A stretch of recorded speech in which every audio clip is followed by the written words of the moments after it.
Hello students, question है आपके सामने।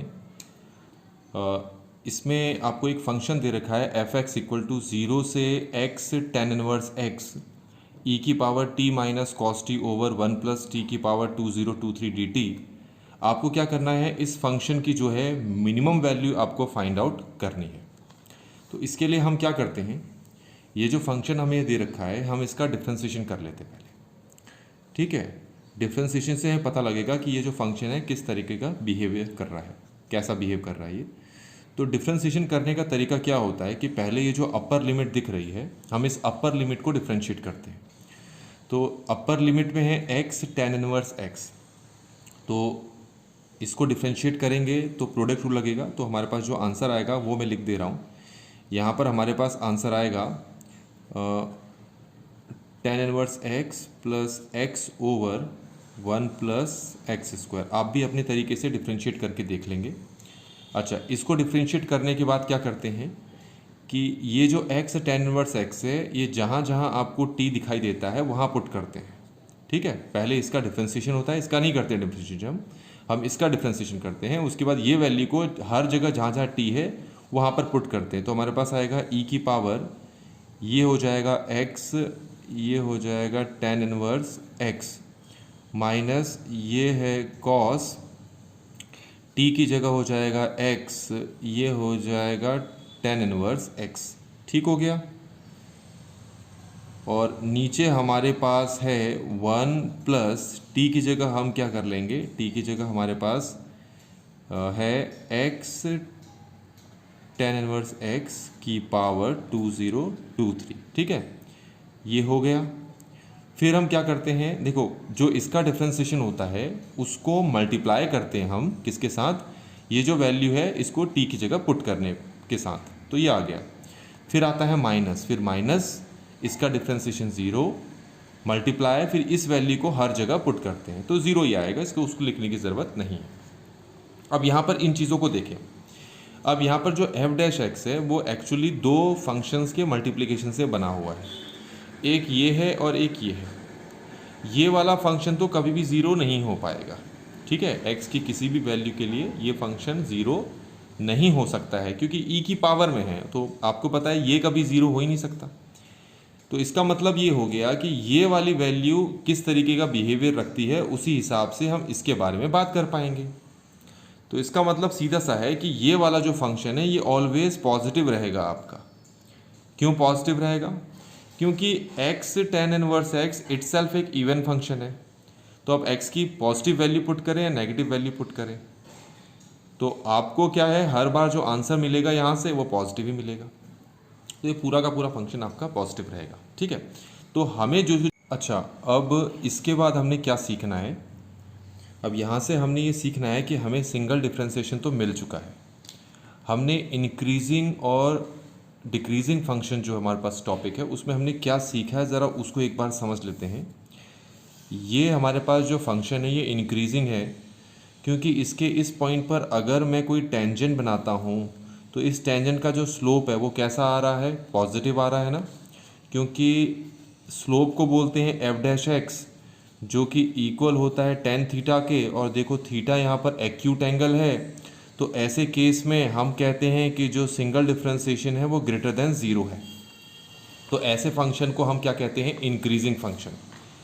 दूसरी चीज़ आपने क्या पढ़ी है डिक्रीजिंग फंक्शन में, कि अगर कोई कर्व ऐसे आ रहा है तो उसको डिक्रीजिंग फंक्शन कहते हैं क्योंकि इसके किसी पॉइंट पर जब मैं कोई टेंजेंट बनाऊंगा तो उस टेंजेंट का जो स्लोप है, ठीक है, वो आपके पास कैसा होगा, ऑब्ट्यूज होगा। उस टेंजेंट का जो स्लोप है वो कैसा होगा, देखो टेंजेंट का जो स्लोप होता है उसको कहते हैं एफ डैश एक्स जो कि इक्वल होता है आपका टेन थीटा के, और थीटा यहाँ ऑब्ट्यूज है जो कि लेस देन ज़ीरो आएगा।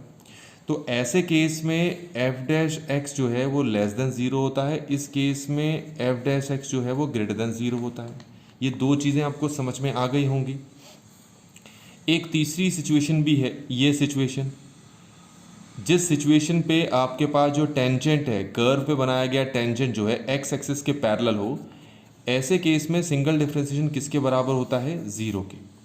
तो अगर मैं आपको ये कर्व दिखा रहा हूँ तो इस कर्व में देखो इस जगह पर एफ डैश एक्स क्या होता है, ज़ीरो, इस जगह पर एफ डैश एक्स क्या होता है, ग्रेटर देन ज़ीरो, और इस जगह पर क्या होता है, एफ डैश एक्स वो होता है लेस देन ज़ीरो। इसको याद रखना, इससे आपको इस क्वेश्चन को सॉल्व करने में क्या होगी, आसानी होगी।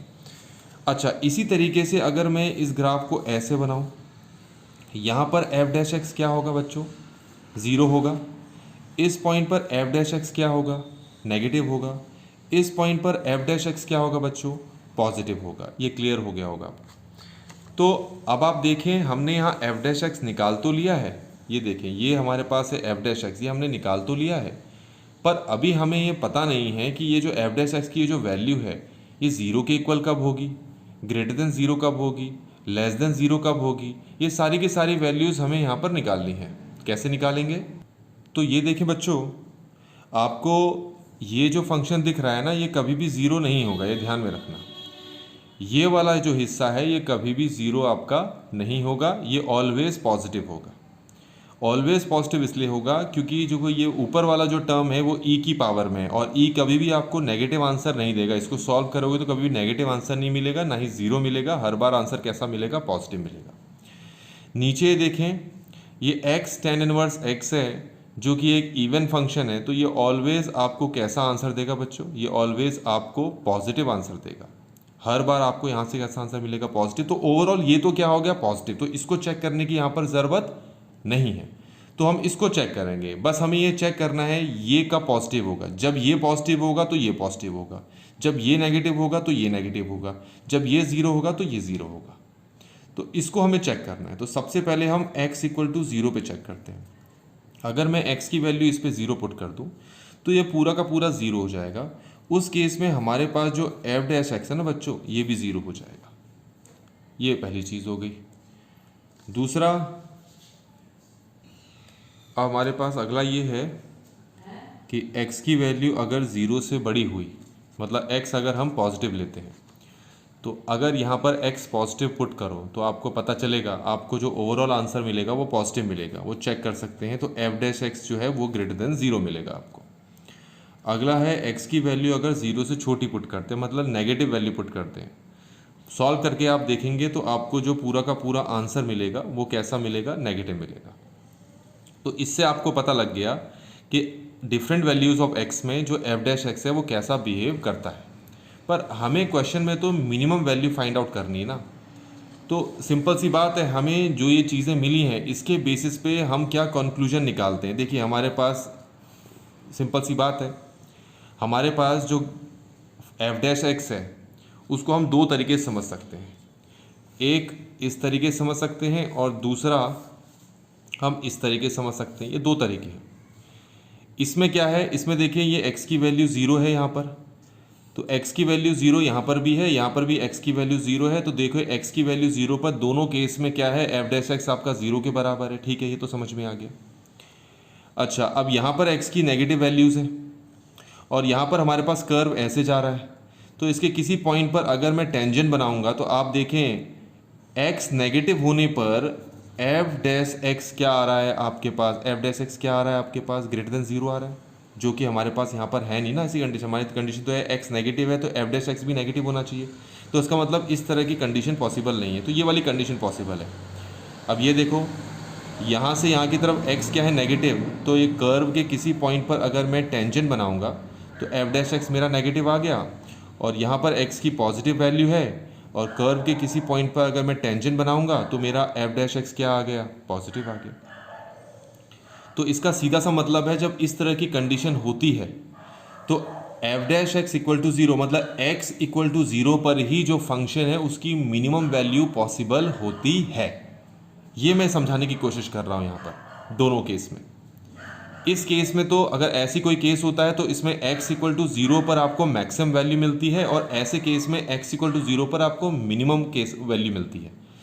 तो सिंपल सी बात है, फाइनली हमें ये पता लग गया कि अगर मुझे इस फंक्शन की मिनिमम वैल्यू फाइंड आउट करनी है तो मेरे पास x इक्वल टू ज़ीरो वो वैल्यू है जिससे मैं इसकी मिनिमम वैल्यू फाइंड आउट कर सकता हूँ। तो अगर ये x इक्वल टू ज़ीरो में हर जगह पुट करता हूँ तो देखो ये ज़ीरो हो जाएगा, तो ये पूरा ज़ीरो हो जाएगा। किसी फंक्शन की लोअर और अपर लिमिट दोनों ज़ीरो हो तो फिर ये ओवरऑल आंसर क्या आ जाता है, ज़ीरो। और इस तरीके से इस फंक्शन की जो मिनिमम वैल्यू हमें मिलेगी वो कितनी मिलेगी, यहाँ पर ज़ीरो मिलेगी। तो इस तरीके से बच्चों हमने इस क्वेश्चन को यहाँ पर कंप्लीटली सॉल्व कर लिया है। Thanks for watching.